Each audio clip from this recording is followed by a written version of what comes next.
A continuación seguiremos con la parte 2, donde trataremos el tema malaria. La malaria es una enfermedad causada por Plasmodium spp. Existen diferentes especies de Plasmodium que infectan al hombre. Dentro de ellas encontramos a Plasmodium vivax, falciparum, ovale, malariae y knowlesi. Este último puede ser considerado una zoonosis, ya que también infecta a primates. La malaria es una infección de transmisión vectorial. Quien la transmite es la hembra del mosquito Anopheles sp. Hay diferentes especies que pueden transmitirlo. Lo cierto es que la hembra es hematófaga, ya que requiere de factores de la sangre presentes en la sangre del hombre para realizar la oviposición. Bueno, hacia la izquierda tenemos una microscopía óptica con coloración, donde se pueden observar glóbulos rojos infectados con Plasmodium falciparum, donde se observa justamente los trofozoitos anillados y pequeños correspondientes a Plasmodium falciparum. Lo que es importante destacar es que esto es la mitad de la población mundial habita en zona de riesgo, ya que este mosquito, el Anopheles, se va a encontrar ubicado en zonas templadas, tropicales y subtropicales, y es justamente las zonas del planeta donde habita mayor cantidad de gente. Afecta principalmente a personas que viven en países pobres, y entre el 90 y el 92% de los fallecimientos ocurren en África.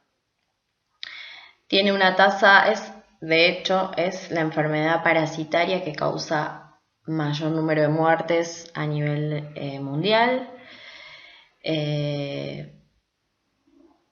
O sea, con datos de 2015, podemos decir que hubo 212 millones de casos de paludismo a nivel mundial que ocasionaron la muerte a 429.000 personas. El porcentaje quizás no es de alta letalidad, lo cierto es que hay muchas personas que están en riesgo, ¿sí? Y que sufren la infección. Lo que cabe destacar es que más del 70% de las muertes corresponden a niños menores de 5 años, que obviamente son los seres humanos que se primoinfectan, que entran en un contacto primario con el parásito. Bueno, acá tenemos el mapa de riesgo de la transmisión de la malaria. Si se fijan, obviamente para que haya malaria tiene que estar el mosquito, hembra, y tiene que estar infectado, ¿sí? Para que esto ocurra. Porque dijimos que era una infección de transmisión vectorial. Si ustedes se fijan, obviamente en la localización hay zonas de mayor riesgo a zonas de riesgo más moderado o menor, pero bueno, todas se nuclean alrededor de los trópicos, ¿sí? En climas templados, tropicales y subtropicales. La Argentina interrumpió su transmisión, ¿sí? Es un dato de 2019, no detectándose casos autóctonos desde el 2008. Por lo tanto, los casos que son registrados en el país son casos importados de gente que viene de países con alta endemicidad. Bueno, con respecto al ciclo biológico de Plasmodium spp, es complejo, ¿sí? Es un ciclo heteroxeno. Obviamente va a tener dos hospedadores, ¿sí? Como vimos en Toxoplasma gondii. En este caso vamos a tener al huésped definitivo, que va a ser al mosquito, y es definitivo porque en este va a ocurrir la reproducción sexual. Y un hospedero intermediario que en este caso para Plasmodium es súper específico y va a ser el ser humano. Entonces nos vamos a parar en la diapositiva arriba a la derecha, donde se observa que en glándulas salivales se van a encontrar los esporozoitos de Plasmodium que van a ser el estadio infectante para el ser humano. Estos son inoculados mediante la picadura de la mosquita, y van a ingresar por dermis y van a dirigirse a hígado, ¿sí? Los esporozoitos son específicos y entran exclusivamente a hepatocitos.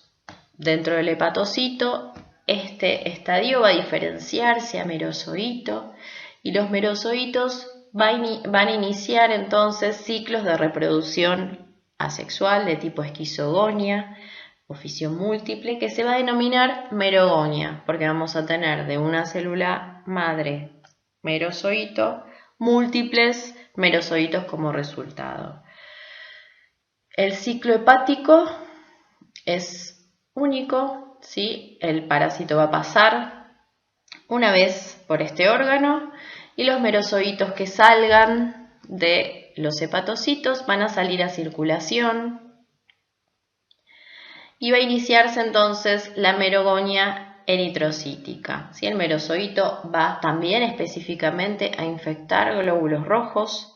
Dentro del glóbulo rojo, un merozoito inicialmente va a diferenciarse a trofozoito. Los trofozoitos, como bien lo indica la palabra, son estadios que obviamente van a nutrirse, van a comer y comer justamente el alimento del cual se van a nutrir dentro de un glóbulo rojo, la proteína mayoritaria, van a ser las globinas, por lo tanto van a consumir las globinas de la hemoglobina, va a quedar el hierro libre, el cual obviamente a través de un mecanismo van a detoxificar justamente este componente formando hemozoína.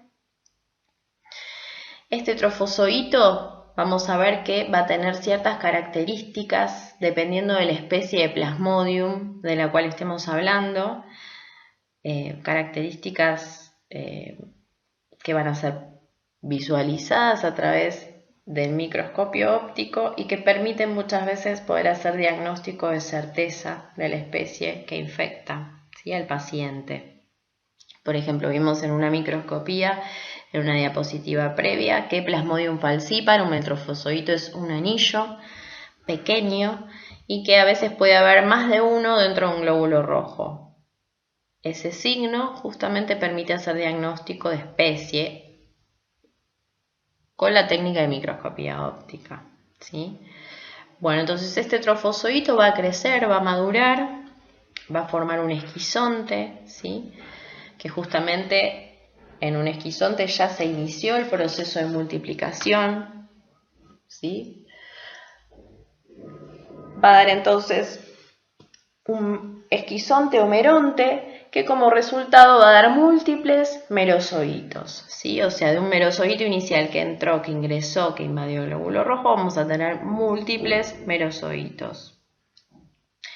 Lo cierto es que estos merozoitos, algunos tienen la potencialidad de diferenciarse a gametocitos, ¿sí? Por gametogonia, como lo describimos para Toxoplasma gondii también, simplemente que esto ocurría en el intestino del gato, ¿sí? Esto va a ocurrir en sangre de un ser humano. Y estos gametocitos, hembra y macho, van a quedar en circulación, ¿sí? Cuando una mosquita pique, una nueva mosquita pique a la persona, los gametocitos van a pasar por hematofagia a la mosquita y la reproducción sexual de Plasmodium va a ocurrir en la mosquita. Por eso decimos que el mosquito Anopheles es el hospedero definitivo.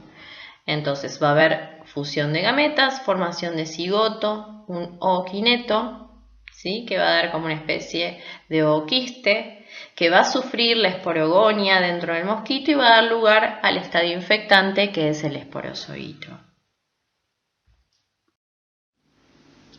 Bueno, dijimos entonces que Plasmodium tiene un ciclo hepatocítico, ¿sí? Por donde pasa por única vez, y luego un ciclo eritrocítico, ¿sí? Va a haber merogonias sucesivas eritrocíticas.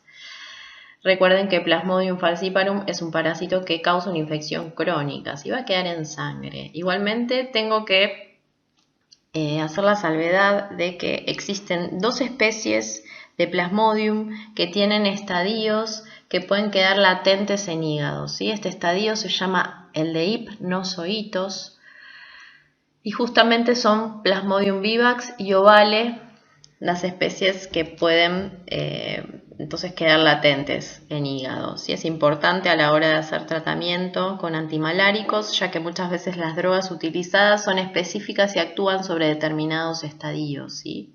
Por lo tanto, hay que tener en cuenta que existen estos estadios diferentes en Vivax y Ovale.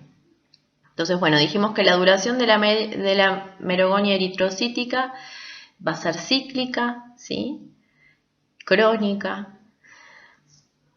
La merogonia eritrocítica implica justamente la multiplicación del parásito dentro del glóbulo rojo y la salida sincronizada de merozoitos a sangre periférica. ¿Sí? Esta salida de antígenos va a dar un síntoma y que se denomina paroxismo malárico. ¿Sí? Por lo tanto, la ruptura sincronizada de esquizontes induce la liberación masiva de merozoitos a sangre, de antígenos, que van a generar la inducción de mediadores inflamatorios y asociado a esto picos de fiebre. ¿Sí? Obviamente los mediadores involucrados en la inducción de la fiebre o pirogénicos van a ser el TNF-alfa, la interleuquina 1 y la interleuquina 6. ¿Sí? Por lo tanto, dependiendo de la especie de Plasmodium falciparum de la cual estemos hablando, vamos a ver que va a dar distintos picos de fiebre, ¿sí? A lo largo del tiempo.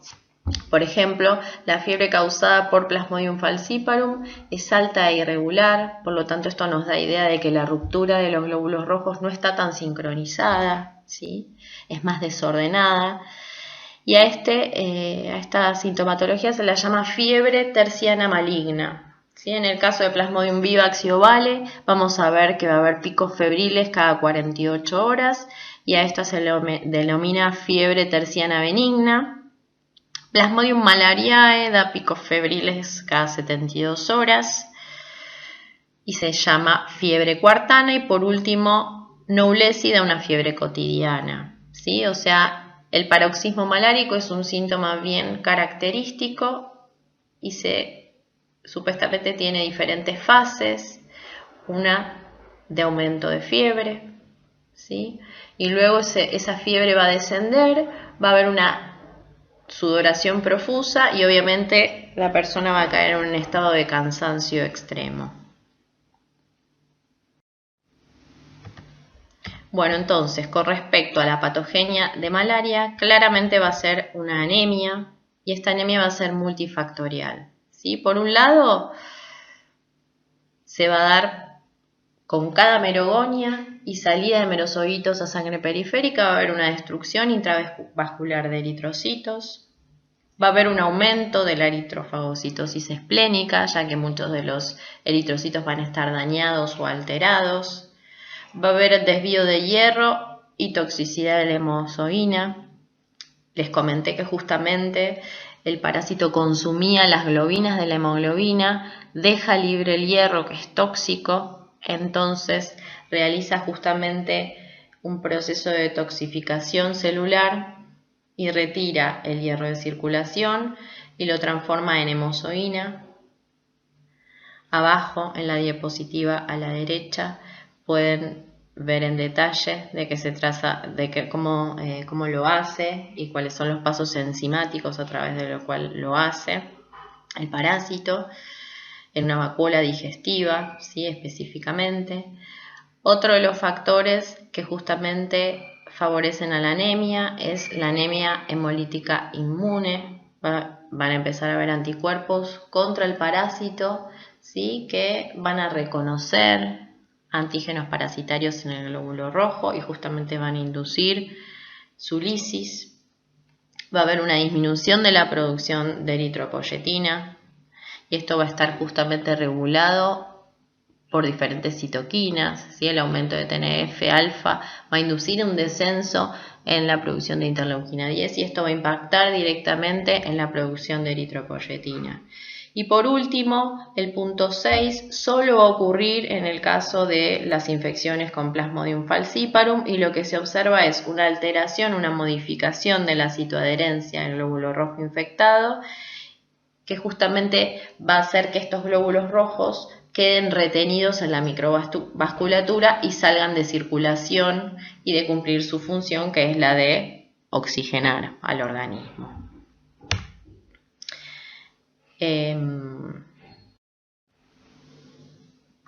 Entonces, con respecto a la inmunopatogenia de Plasmodium SPP, dijimos que va a haber producción de anticuerpos.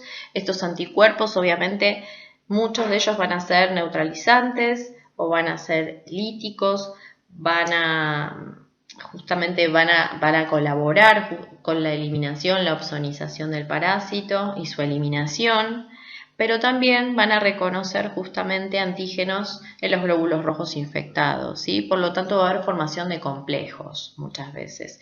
Y lo que se ha visto es que la formación de estos inmunocomplejos puede llegar a dar glomerulopatías. En el caso de Plasmodium falciparum se puede llegar a observar hemólisis a nivel tisular, a nivel de riñón, hipoperfusión, sí, que va a estar asociada a la citoadherencia de los glóbulos rojos alterados, infectados. Y obviamente va a estar asociado a la presencia, todos estos fenómenos van a estar asociados a la presencia de complejos inmunes. En el caso de Plasmodium malariae, solo se van a ver alteraciones a nivel renal por presencia de complejos inmunes que van a estar asociados, justamente van a generar daño a la estructura del glomérulo. Bueno, con respecto a la modificación de la citoadherencia del eritrocito, vimos que va a ser un mecanismo exclusivamente que va a ocurrir durante la infección por Plasmodium falciparum. En concreto, lo que ocurre es que va a haber un conjunto de proteínas que van a ser expresadas por parte del parásito, que en la diapo se ven en colores fríos, en violetas y azules. Dentro de estas son 3, pero hay una que es muy importante, que es una proteína con un dominio extracitoplasmático, que se llama PFMP1, que la traducción sería proteína de membrana del eritrocito de Plasmodium falciparum 1. Estas proteínas obviamente van a estar interaccionando con proteínas del citoesqueleto del glóbulo rojo, como por ejemplo la proteína banda 3 o la glicoforina. Lo cierto es que le van a dar a la membrana del glóbulo rojo, le van a generar ciertos cambios estructurales, ¿sí? Que van a formarse una especie de knob o protuberancia, que además de cambiarle obviamente la morfología, la proteína PFMP1 es muy rica en azúcares, está altamente glicosilada, por lo tanto no solo le va a cambiar la morfología al glóbulo rojo, sino también que su adherencia. Es así como se van a ver fenómenos de rosetas, donde los glóbulos rojos infectados y con protuberancias se van a adherir a glóbulos rojos normales.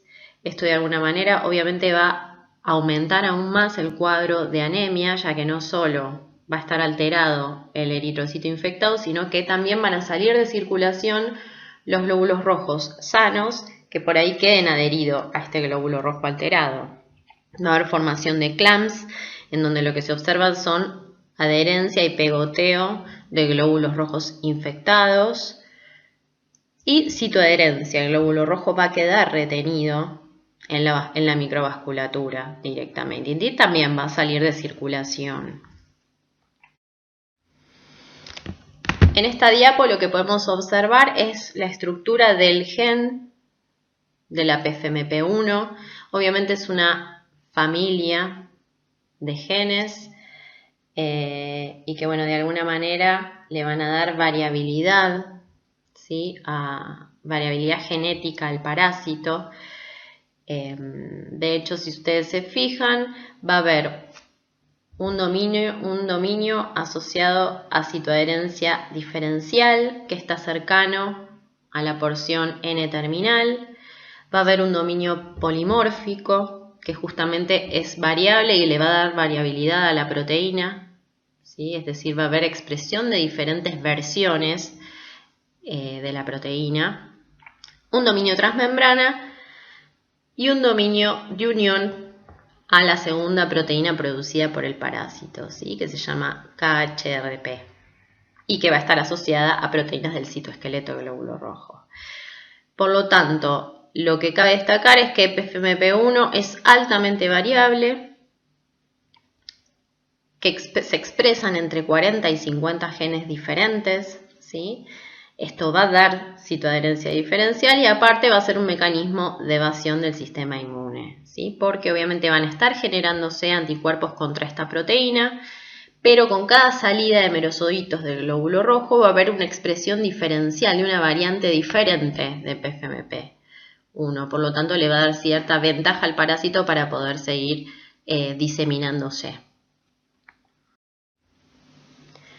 Por lo tanto, con respecto a los fenómenos de citoadherencia asociados a la patogenia de Plasmodium falciparum, obviamente toda la formación de estas estructuras que vimos asociadas al cambio de la citoadherencia del glóbulo rojo infectado, ya sean tanto las rosetas como los clamps o mismo la retención de los glóbulos rojos en la microvasculatura, van a generar fenómenos obstructivos a nivel de capilares, ¿sí? Por un lado, no solo van a estar estos fenómenos asociados a la presencia de los glóbulos rojos en sí, sino que también ante el proceso inflamatorio va a haber un incremento en la expresión de ciertos receptores en el endotelio vascular, como por ejemplo CD36, CR1, heparansulfato, que justamente van a ser receptores o que van a reconocer a las estructuras de la PFMP1, incrementando de esta manera la retención de los glóbulos rojos alterados en la vasculatura. Obviamente, estos fenómenos obstructivos van a generar una alteración en el flujo sanguíneo, van a producir fenómenos de hipoxia, ¿sí? Y dependiendo del tejido del cual hablemos, puede llegar a dar en los casos más extremos falla orgánica, ¿sí? Falla multiorgánica. Por lo tanto, con respecto a los receptores de PFMP1 en el hospedador, se han descrito, por ejemplo, en placenta, el condroitin sulfato A y el ácido hialurónico. Por lo tanto, la retención de glóbulos rojos a nivel de placenta y los fenómenos obstructivos y de hipoxia van a dar lugar a la malaria placentaria.